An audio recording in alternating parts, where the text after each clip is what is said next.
Tout autre chose à présent, la vision Côte d'Ivoire 2030 du gouvernement est en marche.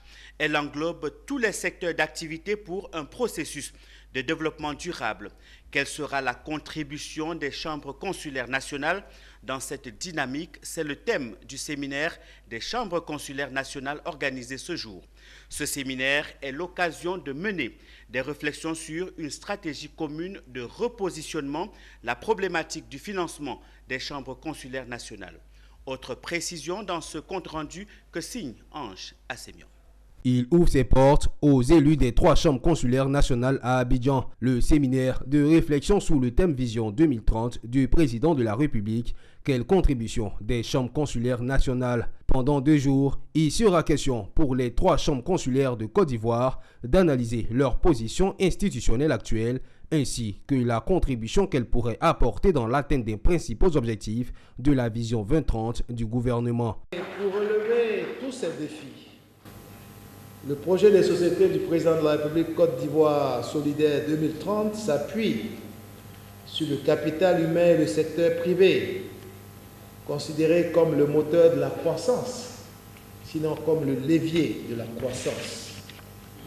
C'est donc à juste titre que les chambres consulaires nationales qui encadrent et accompagnent les opérateurs économiques de tous les secteurs d'activité apportent leur pierre à l'édification d'une Côte d'Ivoire prospère.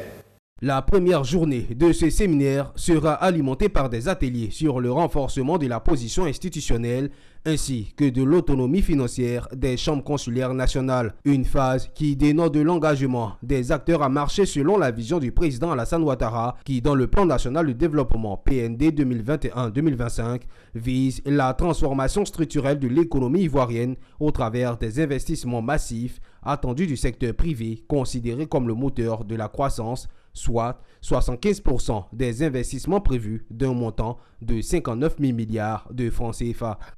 La contribution des chambres passe d'abord par la force. Et un des points importants concerne le financement des chambres consulaires. C'est un sujet qui nous a préoccupés depuis longtemps.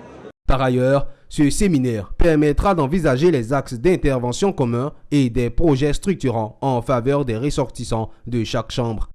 Si nous sommes une économie agricole, donc la chambre d'agriculture est pour les agriculteurs ce que l'Assemblée nationale est pour les citoyens d'un pays. Donc notre contribution est importante.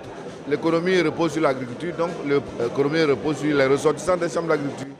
Depuis le 30 décembre 2017, les 3 chambres ont initié et signé une plateforme de collaboration à travers laquelle elles entendent unir leurs forces et leur expertise afin d'apporter leur contribution au gouvernement.